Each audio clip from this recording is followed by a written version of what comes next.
everyone. Have a pleasant day. Welcome back to our Nellai Senior Voice channel. Today I am going to start chapter 4, Algorithmic Strategies, Learning Objectives. After completion of this lesson, you will be able to understand, know the basic and technical perspective of algorithms, understand the efficiency, time and space complexity of an algorithm, develop and analyze algorithms for searching and sorting, learn about dynamic programming through algorithmic approach. Before getting into introduction, let me ask you a question. Number of times I asked the same question. What is an algorithm? Just recollect. Yes, algorithm are expressed using statements for a programming language. In other words, algorithm is nothing but a step-by-step explanation written in the form of instructions to solve any problem. In the form of instructions, not in the form of syntax. Okay. So far algorithm, you must know the input. That means for any algorithm, you must know input and the output. Finally, the process to convert input to output. Same like program. Understood? Okay. Now, introduction to algorithmic strategies. An algorithm is a finite set. Finite means accurate set of instructions to complete a particular task. Okay. It is a step-by-step procedure for solving a given problem. An algorithm can be implemented in a suitable programming language. Suitable programming language means any language. Okay. C, C++, Java, Python, etc. Okay.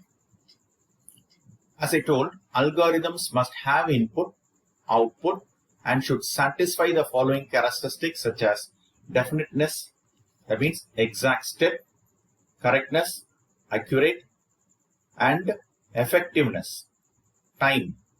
Okay. Within the stipulated time, the program should complete. Okay. Complete in the sense, complete execution, right? Data are maintained and manipulated effectively through data structures. Already you have seen data structures. Already you learned, right? Data structures in the last chapter. Algorithms can be developed to store. Store means store the data structure in the memory. Manipulate to insert. Manipulate means insert, delete, update the existing data structure. Suppose you want to delete particular data you don't want, or suppose you want to insert a new record. Okay. Retrieve. Retrieve means get the data from the data structure from the memory. Getting the data from the data structure which is stored in the memory. Right. Retrieve data from such data structures. Example for data structures, just now I told you, already you learned in the previous chapters, arrays, structures, list, tuples, dictionary, etc. Is it clear? Right? So, now we are going to see algorithm search. What do you mean by search? To search an item in a data structure using linear and binary search. This linear and binary search are the techniques which you are going to learn in this chapter. Right? At the time I will explain clearly. Linear search means what, binary search means what, right? Sorting. This is also a technique which is used to arrange the records in ascending or descending order. Right? To sort items in a certain order. Order means ascending or descending order. For that you are going to use some methods like linear search and binary search. Here you are going to use bubble sort, insertion sort, and selection sort, etc. This also you are going to learn in the later part of the chapter.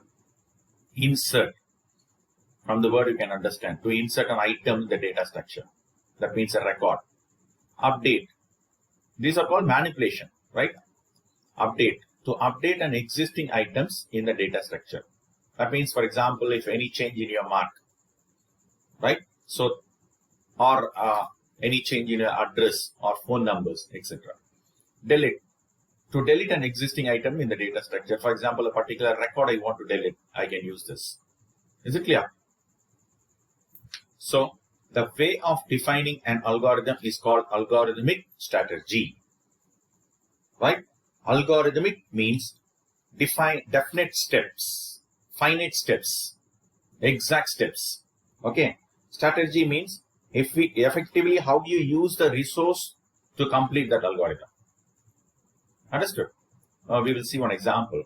For example, to calculate factorial for the given value n, then it can be done by defining the function to calculate factorial once for the iteration. Once for iteration. Iteration means already you learned last year, right? Loops like for, while, do while, etc. Then it can be called recursively. Recursively also you learned in the first chapter. That means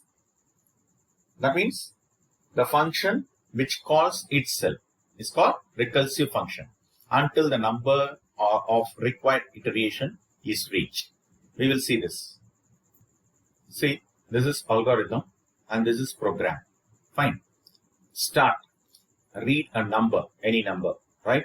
Calculate the function factorial n, right? Now see, I'm going to give 5.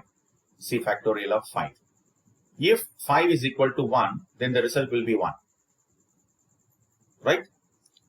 That means if you give 1 is equal to 1 means factorial will be 1 only, right? This is n. Okay, I had given, for the understanding purpose, I had given 5 here, right? F is equal to 5 into factorial of 5 minus 1. That is 5 into 4. This will be given inside loop, right? Each and every time what will happen? The 5 will be subtracted by 1. So first time 5 will be 5 minus 1, 4. That is 5 into 4. Next time what will happen? 4 will be here. 4 minus 1 is 3. So 5 into 4 into 3. 5 into 4 into 3 into 2. 5 into 4 into 3 into 2 into 1. So here the factor, this is called recursive function. The function which calls itself. See, this is function and you are calling again and again. The same function. Right? And the final result will be stored in F. Return F. So here it will print F and it will stop the program. Is it clear? So, do you know the word algorithm comes from the name of Persian author Abu Ja'far Muhammad ibn Musa al-Khwarizmi, 825 AD, who wrote a textbook on mathematics. The word algorithm has come to refer to a method to solve a problem. Is it clear? Everyone. Next is characteristics of an algorithm. An algorithm should have the following characteristic. What are the characteristics? First, algorithm should have input. Input, 0 or more quantities to be supplied. That means you must give more than 0. Right? Output. At least one quantity is produced. Here, whatever input you give, based on that, it will give the output. Fine? Finiteness means it must have accurate step. Algorithm must terminate after a finite number of steps. That means it must have accurate step, exact steps. Definiteness. Anything, see here, you have to define. Okay. Anything divided by 0 is infinite. You all know that. We cannot find a square root for negative numbers. So these things must be taken care in this definiteness. Right? All operations should be well defined. For example, operations involving division by 0 or taking square root for negative numbers are unacceptable. Is it clear? Effectiveness. Each and every step must have meaning to achieve the desired result. Okay, every instruction must be carried out effectively, efficiently. Efficiently, that means effectively, right? Correctness. Each and every step should be precise, exact, precise, right? So that it will give error-free output. Algorithm should be error-free, right? Simplicity, easy to implement, because everything you are writing in the form of steps. step 1, step 2, step 3. Remember one thing, when you're writing everything in the form of steps, okay, without confusion only you will write. After understanding the problem only you will write.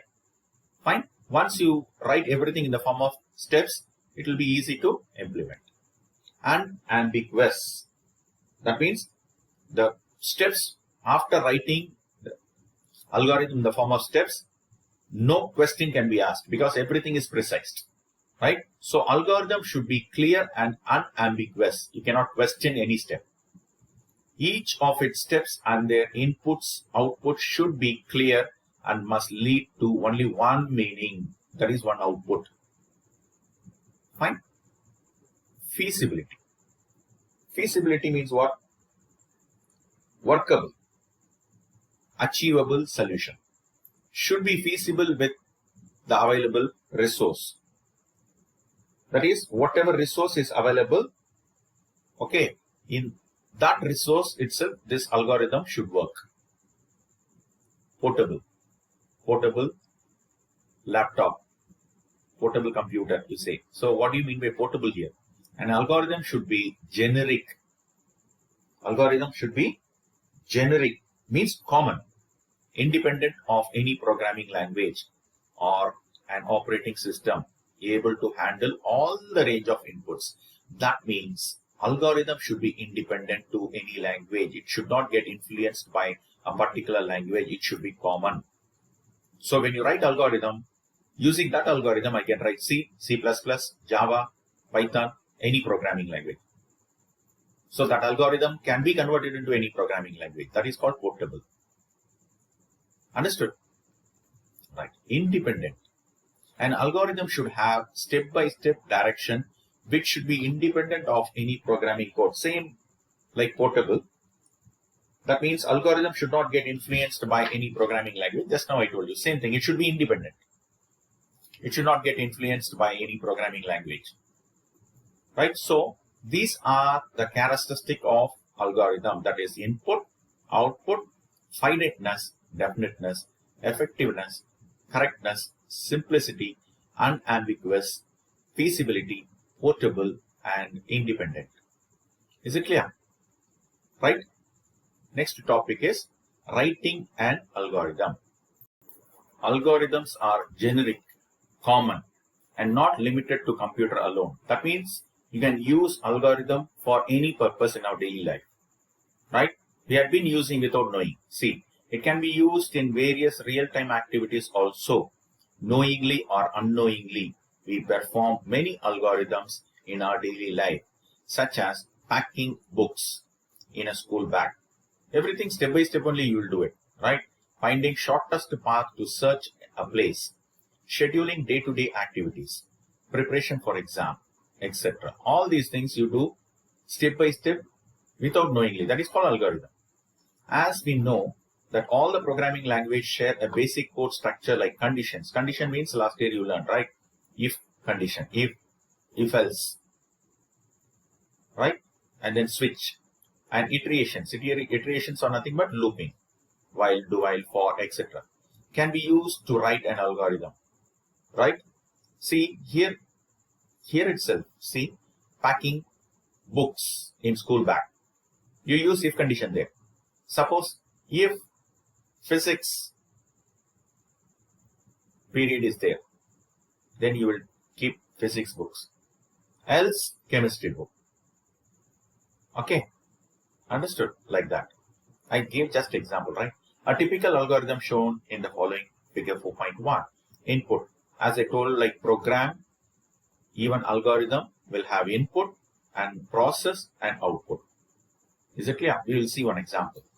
Consider the example of coffee preparation.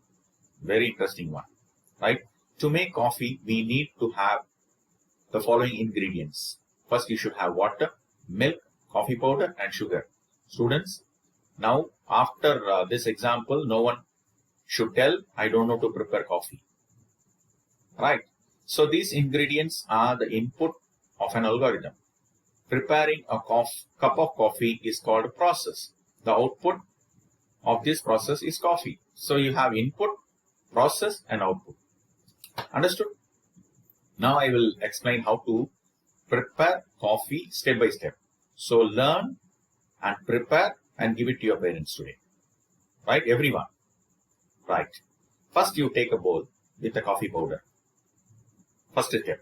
Second step, boil the water and pour it into the bowl. Right. Third step, filter it. Boil milk separately.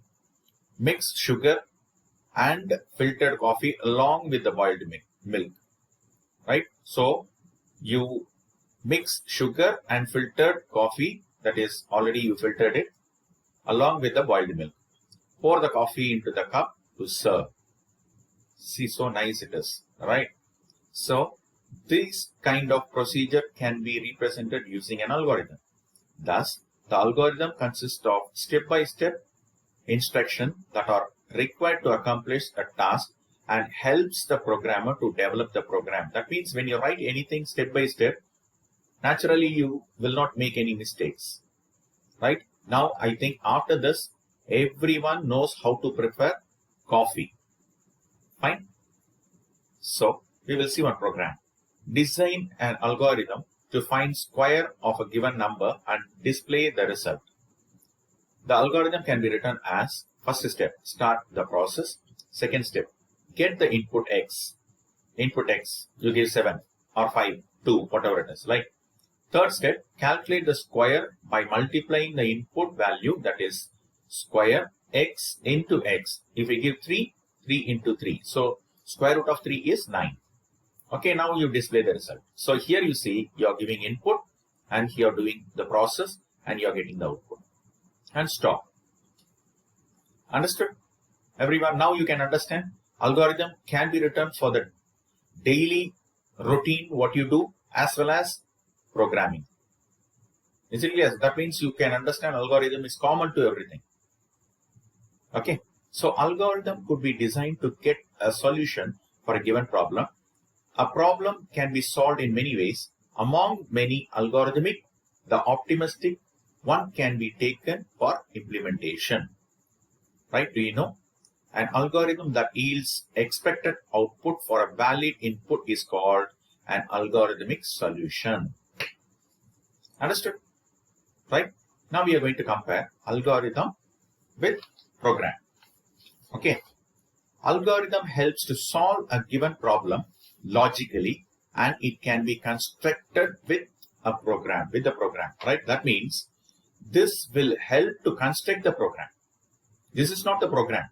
This will help to construct the program, right? Now, on the other hand, what is program? A program is nothing but implementation of this algorithm. I think you understood, right? Program is an expression of algorithm in programming language. That means whatever you constructed here, you implement here. Is it clear? Now, next one, algorithm can be categorized based on their implementation methods, design techniques, etc. That means based on the implementation, these are categorized. Methods, design techniques. Right? On the other hand, based on the algorithm, it will be categorized according to that we can implement for either oops or structure. Whichever method you want. Okay, algorithm can be implemented by structured programming language or object-oriented programming approach. Is it clear? Right? So, there is no specific rules for algorithm writing, but some guidelines should be followed. Algorithm can be written using any language. There is no restriction. Any human language, I mean. Right? So, but some guidelines in the sense start, process, algorithm should have input, process and output. For that you should be very careful. Program should be written for the selected language with specific syntax. That means programming, whichever program you are comfortable with, whichever program that is computer program you know. Suppose if you know C, you can write the program in C. You can convert this algorithm into C. If you know C++, you can convert this algorithm into C++. Similarly, Java or Python, etc. Is it clear? Right? Next one. Algorithm resembles a pseudocode which can be implemented in any language. Pseudocode is nothing but informal way of writing the code. Informal way. That means you can say algorithm and program. Pseudocode is in between algorithm and program. It is neither algorithm nor program. Is it clear? Okay. That means pseudocode will have a statement as well as some syntax. Now we understood? Right. Program is more specifically to programming language. That means program means a particular C program means you have to use only C program syntax. If it is C++ means you should use only C++ syntax. Right? So program is based on a particular language. Is it clear, children? Everyone? So today I started chapter 4, very interesting chapter, and in that I explained about algorithm, right? And I explained about data structure. In the data structure, how you search, how you sort, how you insert, update and delete. All these things are called manipulation. Then I explained about characteristic of an algorithm. In that you learned input, output, finiteness, definiteness, effectiveness, correctness, simplicity, unambiguous, feasibility, portable and independent. Right? And then like programming language, even algorithm should have input, process and output. I gave example of coffee, how to prepare coffee. So today everyone will prepare coffee and serve to your parents. They'll be very happy. Then I explained about how algorithm is represented in programming language. That means how to write algorithm before writing the program. Right? And I compared algorithm with program. Understood? So I'm stopping it here. In next session, I will explain analysis of algorithm. Okay, children. See you. Bye.